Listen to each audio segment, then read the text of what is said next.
long time since I've recorded. And last time I was recording regularly, I had gotten pretty good at not caring that the recorder was on. I mean, truly believing and acting as if the recorder wasn't on, not caring who saw it. So I'm going to try to talk myself right now into that place because it's been so long. I have no idea if any of this will be released at all. Perhaps some of it may be released as early as this afternoon. I don't know.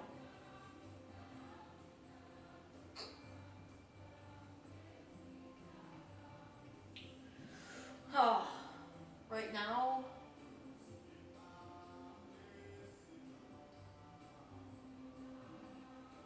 I'm intending, right now, this very second, because I had the camera on a little bit earlier, about less than an hour ago, again, drawn to turn it on for the first time in so long, and it feels like it was right, and then I start recording, and I'm like, no, I'm definitely in a little bit of a twisted up emotional place right now. But what I can't deny is, I know this one particular aspect of what I'm feeling pretty well now, and that is when I'm drawn to turn the camera on. In relatively recent months, the most recent months when I was videotaping as compared to the early months when I was videotaping in like June, now I'm using a greater level of discernment. There's much more material that I have on hand that I have not released publicly than when I first started recording. I was still kind of growing into this and releasing. Every time I felt the intuition to record, I read that as share whatever is recorded. And you can't regret that. I can't regret that. That is how I was interpreting it, and I can't regret what I did, because that certainly resulted in some overly emotional videos. So I'm a little interested or curious as to why I cannot deny what I now know to be that feeling turn on the camera. I know that I can relax a little bit because finally I've matured into the understanding that just because I have the intuition to record does not necessarily mean that whatever is recorded at that time is intended or meant to be shared. And maybe it's meant or intended to be shared in a particular setting or environment, but not released to the world, if you will, via my website or my YouTube channel, which by virtue of being on the internet is available to the world at any given time, even though very few know about it at present, either site or my name or whatever. With all that said, I am trying again to talk myself into a place where I'm not affected by the fact that the camera is on. I have to sit here and follow this intuition and not care who sees it, if anyone, and know that I can't control how it's received by anyone, but that my role is, at least at a minimum, is to sort of touch upon any number of intentions. Certainly the intentions that I'm aware of, because there very well could be intentions and energies at play here that I'm not aware of, despite how vastly aware I am of myself, my life, reality, the universe at large these days. So, because everything's relative. So even though I know that I have a level of awareness that is vaster, not better, just more vast than most others I think on our planet, it's relative to me, and there are still things that are absolutely being revealed to me where I'm at on my journey, and I'm continuing to try to go with the flow of those things through what continues to be the most intense time of my life in these past 18 months. since taking what could best be called the complete leap. I'm all in. If we make the metaphor to poker, I am all in on my beliefs. Namely, my belief of the very real spiritual awakening going on and the shift in global consciousness, the belief in our own individual power, the belief that we create our own realities, the belief that we each, all 7 billion plus of us on this planet, absolutely, positively have a unique role and a unique calling as part of this giant, beautiful web of life right now.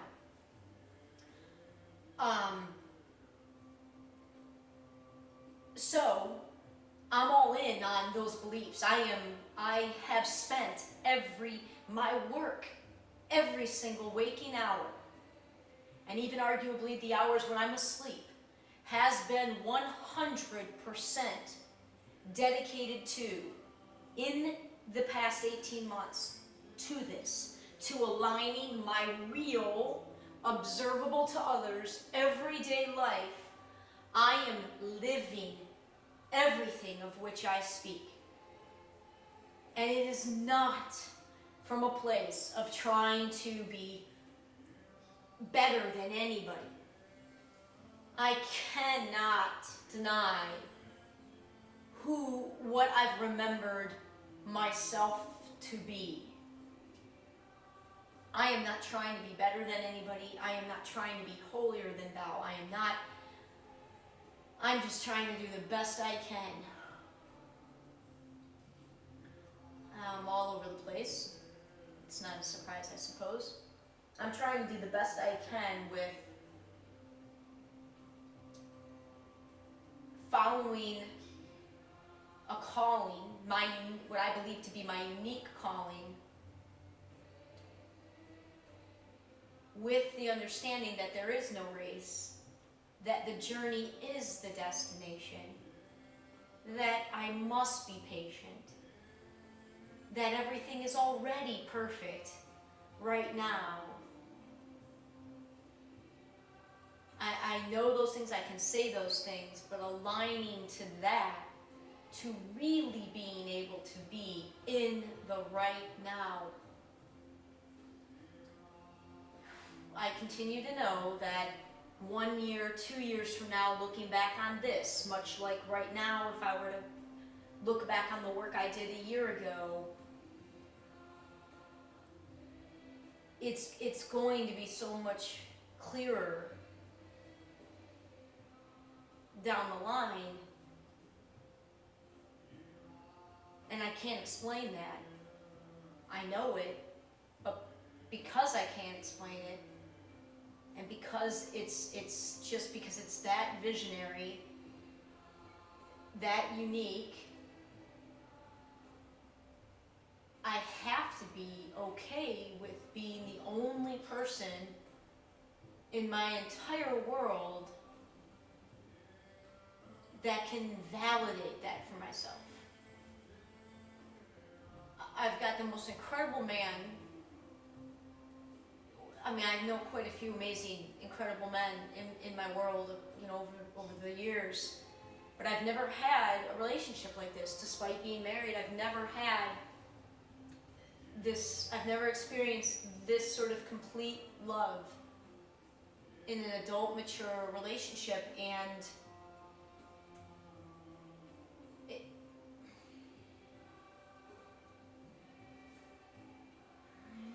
he's so loving, he's so open-minded, yet he's, as a man, still has so much of the male energy that, we have female energy and male energy present on our earth right now, and the momentum of the male energy is just overwhelming.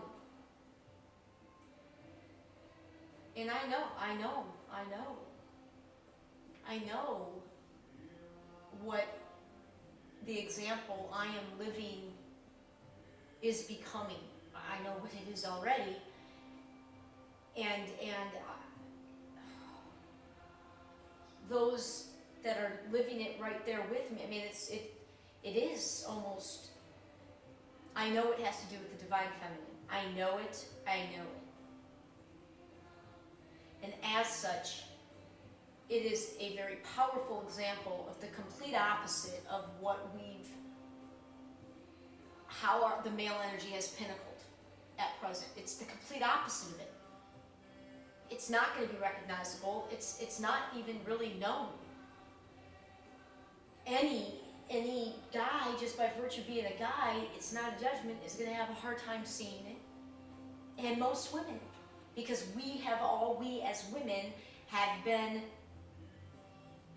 forced, just like everybody else, forced, because we didn't have the awareness that there was another option, to try to live our lives in a world, in systems, in a reality that the fact is, it is white male created. White male created. We are living within a financial system, an educational system, a political system, an economic system, a healthcare system. All of it is white male energy created.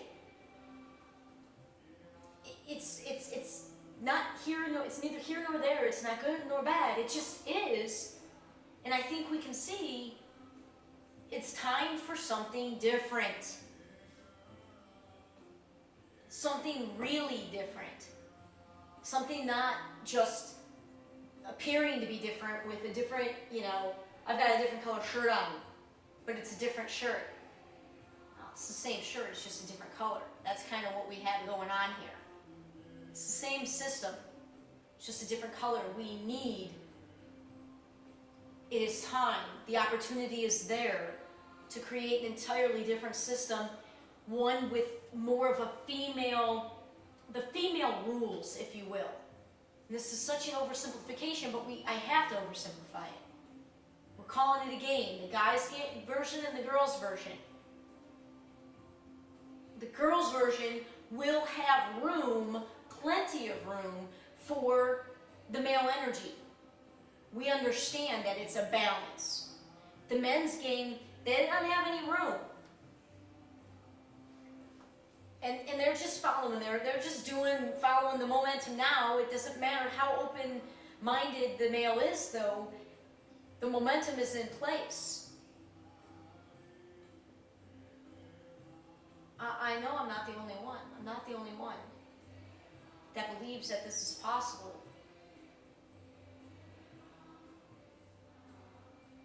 It's a game based in energy. There's systems based in energy. Emotional energy, mental energy, heart energy, not money energy. Money is part of it. Of course money's part of it. You can't just, you've got to leave room for the gradual shift into what's next, for that to be created, but we've got to evolve through money, and by doing so, in my opinion, or in what that means is lessening its central role in everything we do, and just making it what it is, energy. It's a resource just like everything else. And I'm claiming it, I can write about it, and I'm living it. Who gives away money before they earn it? That's what I'm saying. When I was a kid, I had it drilled into me from the time I'm consciously aware, like elementary school. I'm going to bust my ass because I already know how smart I am, because the system's already feeding the good grades. There's just in so many ways it's like a video game.